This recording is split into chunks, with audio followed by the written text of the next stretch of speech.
इस वीडियो को अंत तक जरूर सुनिए, क्योंकि इसमें एक ऐसी बात छुपी है जो आपके जीवन की दिशा बदल सकती है।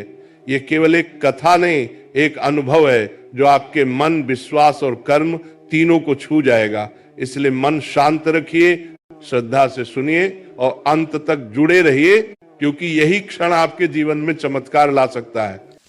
99% लोग नहीं जानते हैं कि गोवर्धन पूजा के दिन अगर एक भी चीज़ छूट जाए तो पूरी पूजा अधूरी मानी जाती है। जी हाँ, सुनने में साधारण लगता है, पर गोवर्धन पूजा सिर्फ गोबर से पहाड़ बनाने का, दीप जलाने का तक सीमित नहीं है। इस पूजा के पीछे कई ऐसे रहस्य हैं जो आज भी बहुत कम लोगों को पता है। तो चलिए जानते हैं उन रहस्यों को। पहला रहस्य, गोवर्धन पूजा में अन्नकूट का विशेष महत्व होता है। यह सिर्फ अन्न का पर्व नहीं बल्कि कृतज्ञता का प्रतीक है, क्योंकि इसी दिन भगवान श्री कृष्ण ने इंद्र का घमंड तोड़ा था और सबको सिखाया था कि असली पूजा प्रकृति की होती है। दूसरा रहस्य, गोवर्धन पूजा के समय जो भी अन्न, मिठाई या पकवान चढ़ाया जाता है उसे सिर्फ भगवान को नहीं बल्कि गाय, कुत्ता, चींटी और पक्षियों को भी खिलाना चाहिए। कहा गया है कि जहाँ सब जीवों का पेट भरता है वहीं भगवान प्रसन्न होते हैं। तीसरा रहस्य, गोवर्धन पूजा में गोबर से बने पर्वत के चारों ओर 7 बार परिक्रमा की जाती है।